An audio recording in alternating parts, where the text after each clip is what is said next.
Judge Richard Danton sees an elderly black man in worn clothes and assumes he's just another case to dismiss, another trespasser without worth. But what he doesn't know, Elias Monroe is a decorated veteran, and the land he trespassed on has his name on the deed. Stick around, because when the courtroom footage goes viral and Father DantonFalls ignites the gavel he once wielded like a weapon, will become evidence of his legacy crumbling. They thought he passed judgment. What they didn't know, justice was just beginning. Drop your location and the time you're watching in the comments below. We appreciate every subscriber who joins our community. Judge Richard Danton's fingers traced the smooth mahogany of his cherished gavel, a weighty symbol of 3 generations of judicial authority. The morning sun caught its polished brass bands, creating a halo that reinforced his sense of absolute control.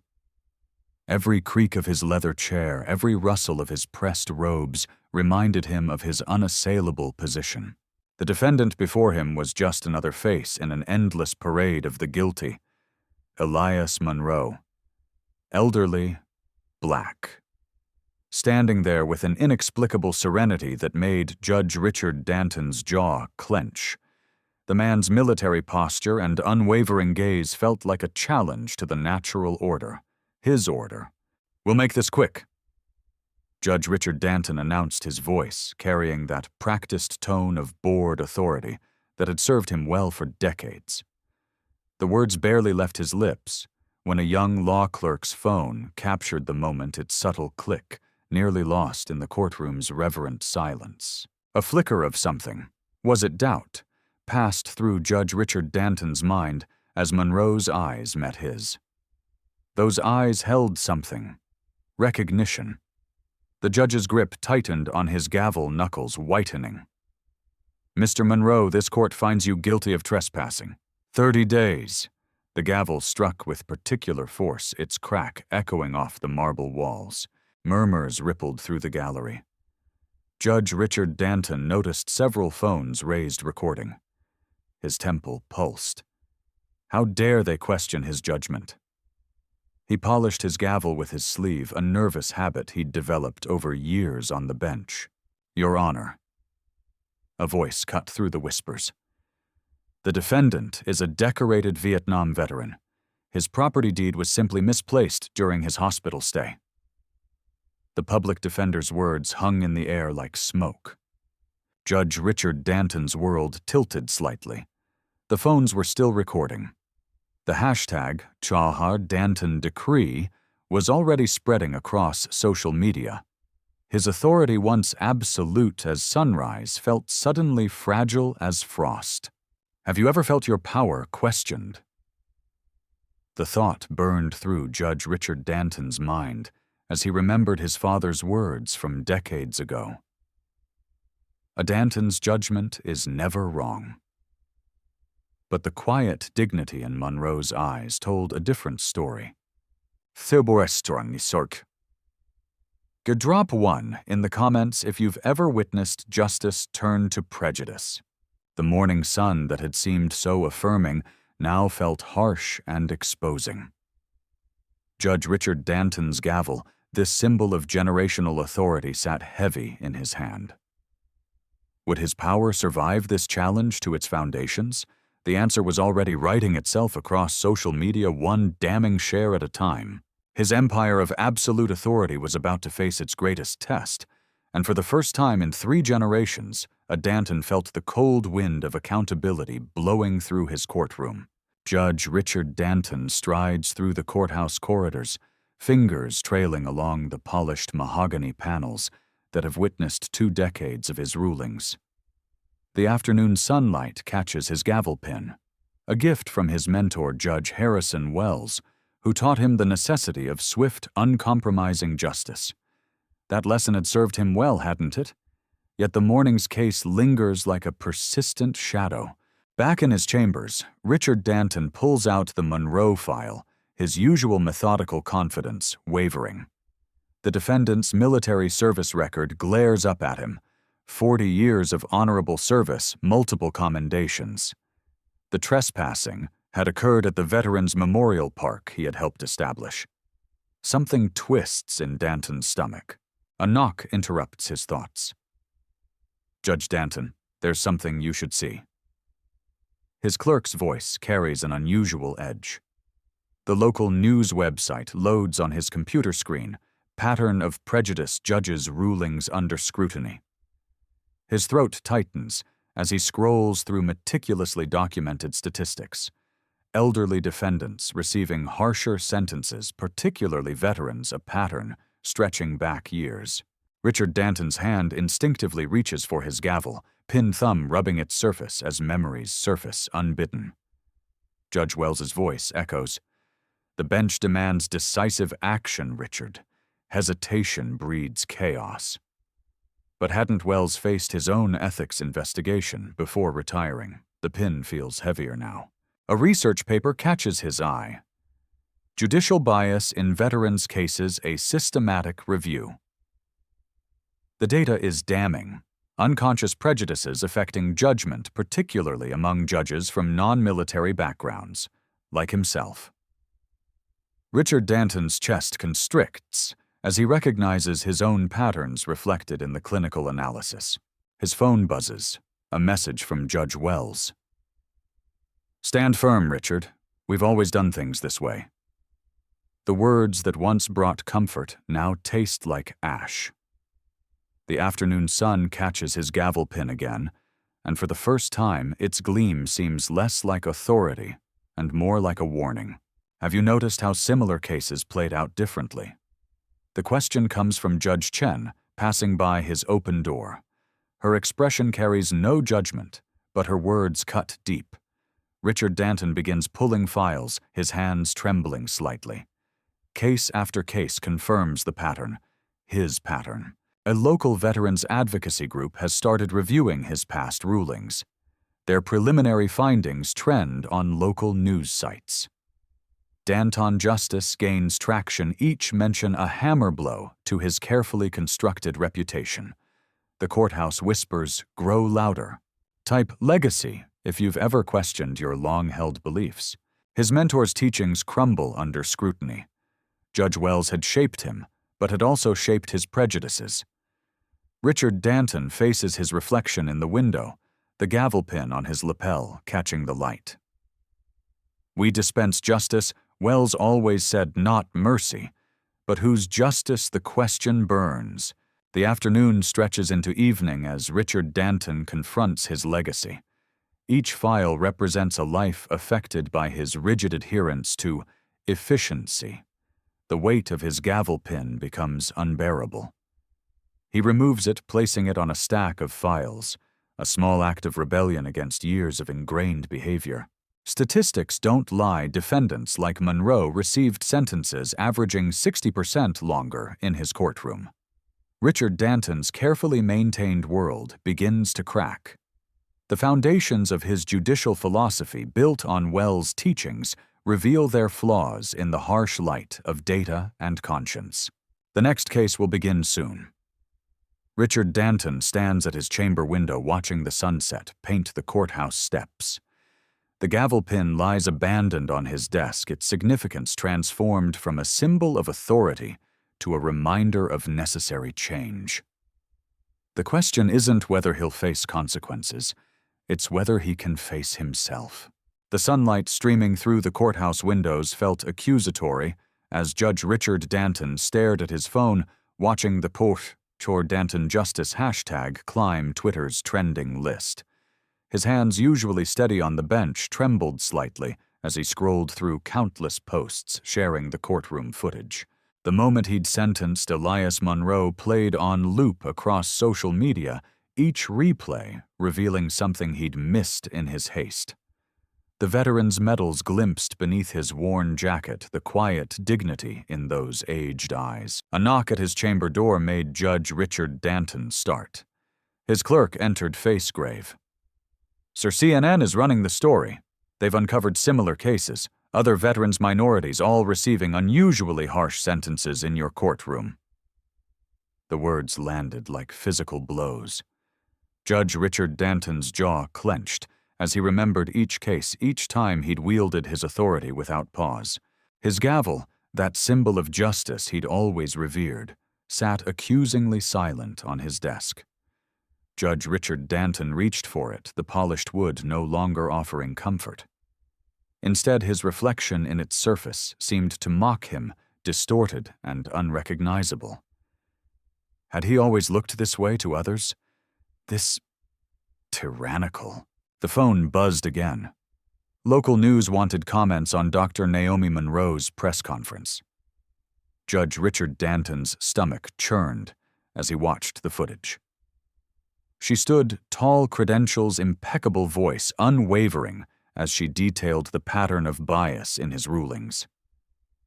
"My father served this country with honor for decades," she declared. Judge Richard Danton's treatment of him and countless others reveals a systemic failure of justice that can no longer be ignored. His fingers found the frame on his wall, his oath of office proudly displayed. The words, "equal justice under law," seemed to blur before his eyes. Judge Richard Danton remembered the moment he'd first sworn, that oath full of ideals and determination. When had he strayed so far? A text from his colleague, Judge Martinez. "Richard, the Bar Association is launching an investigation. This isn't going away. Have you ever watched your carefully constructed world begin to crumble?" Judge Richard Danton's hands shook as he attempted to straighten his robes, preparing for the afternoon session. But the courtroom, once his domain, felt different now. The whispers followed him. The sideways glances from staff who'd never dared question him before.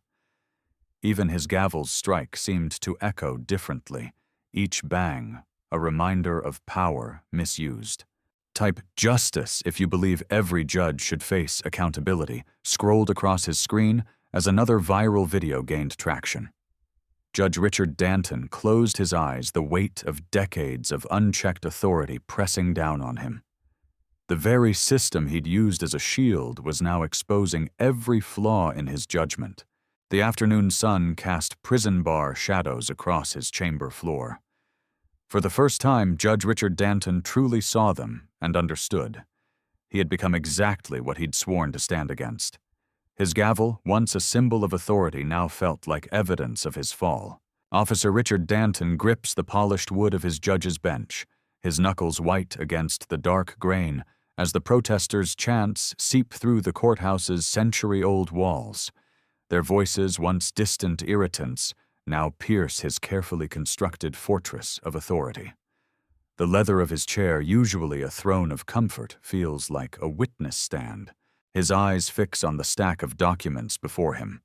Property deeds yellowed with age, military service records, bearing the weight of sacrifice and community testimonials that read like indictments of his own character. Each page of Elias Monroe's legal challenge strikes with surgical precision, dismantling not just his ruling, but the very foundation of his power. The viral video from this morning's hearing plays on loop in his mind, his dismissive wave, his rushed judgment, his contemptuous tone, as he sentenced a decorated veteran for trespassing on land that evidence now proves belonged to Monroe's family for generations. His own words echo back at him through millions of shares, each view another crack in his judicial armor. 123 Danton decision. Trends relentlessly accompanied by footage of his face contorting with barely contained rage when Monroe's lawyer presented the property documents. The timestamp shows 2:47 p.m., barely 4 hours ago, but it feels like a lifetime. His phone buzzes constantly with calls from judicial oversight news outlets and former colleagues suddenly eager to distance themselves. The gavel sits untouched at the corner of his bench, its polished surface reflecting his distorted image. Its surface reflects a twisted image of his face, distorted, ghost-like, as if even the wood no longer recognizes its master. Once a symbol of his authority, now it seems to mock him. Judge Richard Danton reaches for it, then withdraws his hand as if burned. The last time he wielded it mere hours ago, he had slammed it down with such righteous certainty. A message from the state Supreme Court illuminates his screen. His hands tremble as he reads the notification of an emergency review. Outside, the chants grow louder. Justice for Monroe Danton must go. Through his chamber window, he watches as more protesters gather on the courthouse steps. Their signs bear his face, his name, his shame. A news van pulls up, the third in the last hour. The afternoon sun catches his reflection in the window glass, a man watching his own empire crumble. His clerk knocks tentatively. Judge Danton, Dr. Monroe's legal team has filed for an immediate injunction. They have evidence of similar rulings. Pattern and practice, sir. Going back years. The words hit him like physical blows. Pattern and practice. The legal phrase that could end a judicial career. His fingers trace the smooth surface of his desk.